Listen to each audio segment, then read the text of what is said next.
स्वागत है आपका आपके YouTube चैनल जैन सर में। मैं प्रासुक जैन। आज इस वीडियो के माध्यम से हम हिंदी ग्रामर का एक बहुत ही महत्वपूर्ण टॉपिक वर्णमाला पर चर्चा करेंगे और मैं आपको कुछ ही समय में या यूँ कहें कि कुछ ही मिनटों में इस वर्णमाला को इस तरीके से समझाऊंगा कि परीक्षा के दृष्टिकोण से आप चाहे किसी भी लेवल की परीक्षा दे लें, वर्णमाला से संबंधित जितने भी प्रश्न आपसे पूछे जाएंगे तो आप उनका आंसर कुछ ही सेकंडों में दे सकेंगे। चलिए देखते हैं कि वर्णमाला क्या होती है। कुछ मिनट में इसको हम समझते हैं। सबसे पहले बात करें हम वर्णमाला में तो कि वर्णमाला होती क्या है या वर्णमाला कहते किसे हैं, ये हमें पता होना जरूरी है। हमने बहुत सारी मालाओं के नाम सुने हैं। पूजा की भी माला होती है, फूल की माला होती है, मोतियों की माला भी होती है। तो यहाँ पर बात करी गई है वर्ण की माला। तो वर्ण की माला मतलब कि वर्णों के व्यवस्थित क्रम को वर्णमाला कहते हैं। व्यवस्थित क्रम से मतलब यह है कि कोई भी माला हो, चाहे वो मोती की माला हो, चाहे वो फूल की माला हो, उनका एक व्यवस्थित क्रम होता है।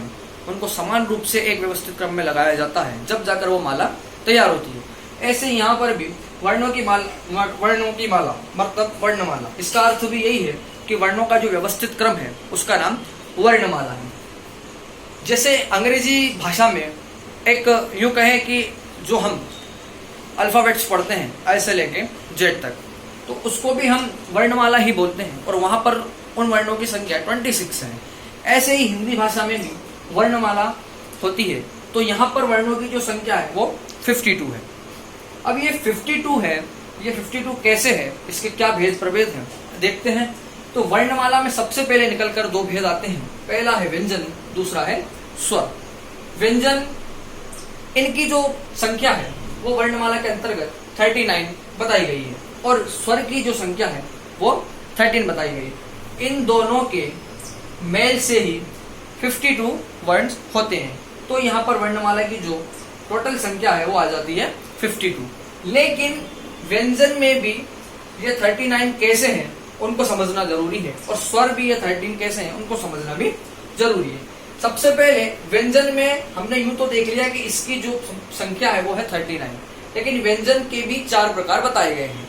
इस व्यंजन के 4 प्रकार में सबसे पहले नाम आता है स्पर्श व्यंजन का, फिर आता है संयुक्त व्यंजन का, फिर आता है अंतस्थ व्यंजन का और फिर आता है ऊष्म व्यंजन का। सबसे पहले देखते हैं हम स्पर्श व्यंजन। स्पर्श व्यंजन का अर्थ है कि जब हम इन वर्णों का उच्चारण करते हैं या ऐसे वर्ण जिनका उच्चारण करते समय हमारे फेफड़ों से जो ध्वनि निकलती है या यूं कहें कि जो हवा निकलती है वो हमारे मुख के विभिन्न स्थानों को स्पर्श करती हुई आती है, जैसे कंठ, मूर्धा, तालु, दांत, होस्ट आदि। इनको किसी न किसी को स्पर्श करती हुई जरूर आती है। तो ऐसे वर्ण जिनका उच्चारण करते समय जो हमारे हृदय से निकली हुई हवा है वो हमारे मुख के विभिन्न स्थानों को स्पर्श करती हुई आए, उन्हें स्पर्श व्यंजन कहते हैं। स्पर्श व्यंजन की जो संख्या है वो 25 है। पूरी वर्णमाला में एक यही ऐसा व्यंजन है स्पर्श व्यंजन जिसकी संख्या 25 है। वरना हम आगे देखेंगे कि किसी भी व्यंजन की संख्या इतनी ज्यादा नहीं है। ठीक है, तो बाकी क्या कि स्पर्श व्यंजन की जो संख्या है वो कितनी है 25। कि 25 कौन कौन से हैं कि 25 है जो ये यहाँ पर लिखे हुए हैं, आपको दिख रहे होंगे। ये 25 वर्ण जो हैं ये स्पर्श व्यंजन के अंतर्गत आते हैं। हमें देखने में ऐसा लगता है कि बहुत सारे हैं, हम इनको याद कैसे करें। तो इसका भी एक बहुत ही आसान तरीका है याद करने का। यूं ये सभी को याद तो रह सकते हैं, लेकिन हम क्या है कि लिखते समय या याद करते समय इन्हें कहीं ना कहीं मिक्स कर देंगे या ऊपर नीचे कर देंगे। तो इसका सबसे सरल तरीका है कि हम पहले के जो ये 5 वर्ण हैं इनको याद कर लें। एक सूत्र के रूप में हम इन्हें याद कर लें, क च ट त प। जब हमें यह याद हो जाएगा कि क च ट त प, तो हमें आगे के वर्णों को याद करने की बहुत आसानी हो जाएगी। कैसे, सुनिए कि जब हम क च ट त प याद कर लेंगे तो जब हम क लिखेंगे तो हमें याद आ जाएगा कि क का मतलब है कि यहाँ पर क वर्ग की चर्चा करी गई है, तो हम क ख ग घ ण ये ही लिखेंगे। जब हम च लिखेंगे तो हमें याद आ जाएगा कि हाँ च वर्ग की चर्चा करी गई है, तो च छ ज झ न हम ये ही लिखेंगे। जब हमें याद आ जाएगा कि ट वर्ग की बात करी गई है तो ट ठ ड ढ ण हम यहीं पर आएंगे। जब पता लगेगा त की बात करी गई है तो त थ द ध न, और जब पता लगेगा प की बात करेगी तो प फ ब भ म।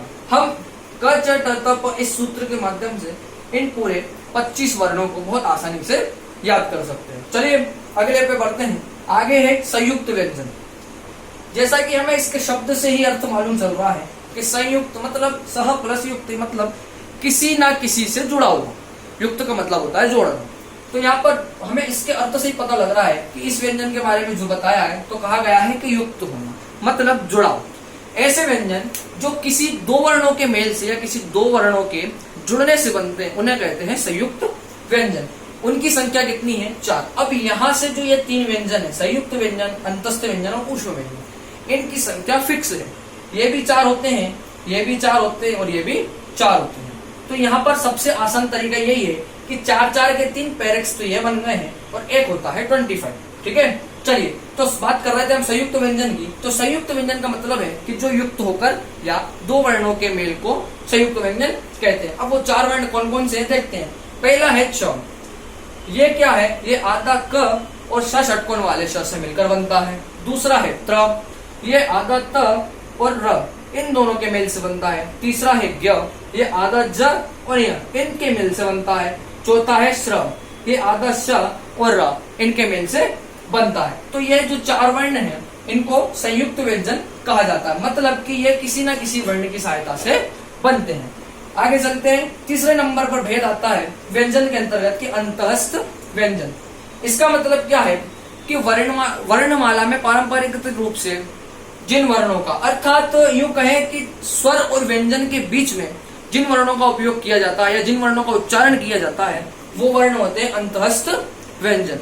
जैसे कि इनकी भी संख्या कितनी है? 4। य, र, ल, व। आप कोई भी शब्द देख सकते हैं, इन वर्णों का जो उच्चारण है वो ऐसी जगह पर आएगा, या तो उसके आगे स्वर व्यंजन होगा या पीछे स्वर या व्यंजन जरूर होगा। तो जैसे कि हम शब्द देखें यमुना, तो उसमें यह शब्द है लेकिन उसके तुरंत बाद वो जो है वो, चाहे ल ले लें, जैसे ललित शब्द है, ल के तुरंत बाद ई स्वर आता है। ठीक है, अब अगला व्यंजन है जिसका नाम है ऊष्म व्यंजन। इसके भी 4 ही प्रकार बताए गए हैं। मैंने कहा ना आपको कि इनकी जो संख्या है वो फिक्स है। अब ऊष्म व्यंजन क्या होते हैं? ऊष्म जैसे हमें इसके शब्द के अर्थ से ही पता लग रहा है कि ऊष्म का अर्थ होता है गर्म। तो ऐसे व्यंजन कि जिनका उच्चारण करते समय मुख से जो गर्म हवा है या गर्म वायु है वो बाहर निकलती हो, उनको क्या कहते हैं? ऊष्म व्यंजन कहते हैं। अब ऊष्म व्यंजन की संख्या भी 4 है। श, श, स और ह, ये जो 4 हैं ये है ऊष्म व्यंजन होते हैं। ठीक है, अब हम एक बार इनका जोड़ करते हैं कि अभी तक जो हमने व्यंजन पढ़े हैं ये कितने हो चुके हैं। देखिए, सबसे पहले हमने स्पर्श व्यंजन लिए, वो है 25। उसके बाद 4, 4, 4 मतलब हो गए 12। तो कितने हो गए? 5 और 2 7, 2 और 1 3 37। अब मैंने बोला कि व्यंजन की संख्या तो 39 है या 39, और आप तो बता रहे हैं कि 37। तो ये 2 कहां पे कम पड़ रहे हैं? तो 2 व्यंजन जो हैं उनका मतलब है द्विगुण वर्ण। द्विगुण वर्ण का मतलब क्या होता है कि वर्णमाला के अंतर्गत ऐसे 2 वर्ण हैं जिनको 2 बार काउंट किया जाता है। कितनी बार? 2 बार काउंट किया जाता है। तो वो कौन कौन से हैं? एक है ड और एक है ढ।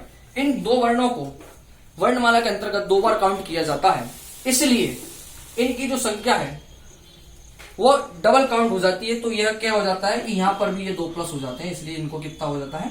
39। इसलिए व्यंजन की जो संख्या है वो वर्णमाला के अंतर्गत 39 बताई गई है, क्योंकि यह एक ऐसा वर्ण है जिनको वर्णमाला के अंतर्गत 2 बार गिना जाता है, इसलिए इनको द्विगुण वर्ण भी कहते हैं। और व्यंजन की संपूर्ण संख्या यूं तो 37 कह सकते हैं, लेकिन इनको मिला करके 39 हो जाती है। बात करते हैं अब हम स्वर की। स्वर यूं कहें कि जो स्वतंत्र रूप से बोले जाते हैं उन्हें स्वर कहते हैं। स्वतंत्र रूप से बोलने का मतलब है कि स्वरों को बोलने के लिए किसी भी दूसरे वर्ण का या किसी भी दूसरे शब्द का सहारा नहीं लिया जाता है। इनको आप एक केवल में केवल स्वतंत्र रूप से ही बोल सकते हैं। जैसे अ को बोलना है तो आपको आ का या किसी और भी वर्ण का मेल करके हम इसको नहीं बोलेंगे, इसको हम स्वतंत्र रूप से ही बोलेंगे। अ, आ, ई, उ, ए, आई, ओ, औ, अम और अह। तो ऐसे वर्ण जिनको स्वतंत्र रूप से बोला जाता है उन्हें क्या कहते हैं? स्वर। अब स्वर क्या होते हैं? इनके भी ह्रस्व, दीर्घ और प्लुत 3 प्रकार के होते हैं। व्यंजन के भी कुछ प्रकार हैं। और व्यंजन क्या होते हैं? इनका जो वर्णन है वो हम अगली वीडियो में विस्तार पूर्वक देखेंगे। हमें तो केवल अभी वर्णमाला को समझना है कि इस वर्णमाला के अंतर्गत क्या आता है, इसके भेद प्रभेद क्या थे और उसको हम कितनी आसान तरीके से याद रख सकते हैं। और अब स्वर क्या है, व्यंजन क्या है, इनको हम नेक्स्ट वीडियो में समझेंगे। यदि आपको यह वीडियो पसंद आई हो तो लाइक और सब्सक्राइब जरूर करें और हमसे जुड़े रहने के लिए हमारे चैनल को सब्सक्राइब करें। धन्यवाद।